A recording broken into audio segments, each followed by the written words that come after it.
Во дворе Салмана сплошные сюрпризы. Знакомьтесь, рэп-команда «Западный квартал». Это потому, что Старопромысловский район на западе города. Гангстер-рэп в краю незаконных бандформирований. Мысли выражают не речью, а речитативом. Все, начинаем. 12 часов ночи, мой дом в ночи. Политики пытаются мне голову заморочить. Не верю никому, не верю даже в себе. Не верю в то, что говорят по ТВ, а вы нет. Уличный правдорубы из Грузного звучат действительно грозно, особенно когда переходит на чеченский.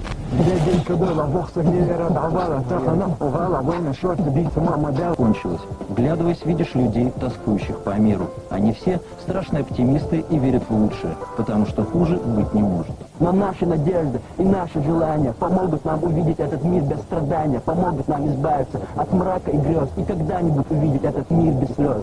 Андрей Лошак, Вячеслав Немышев, Игорь Корчагин, Сергей Конаков, Арбизу Байраев, НТВ, Чечня.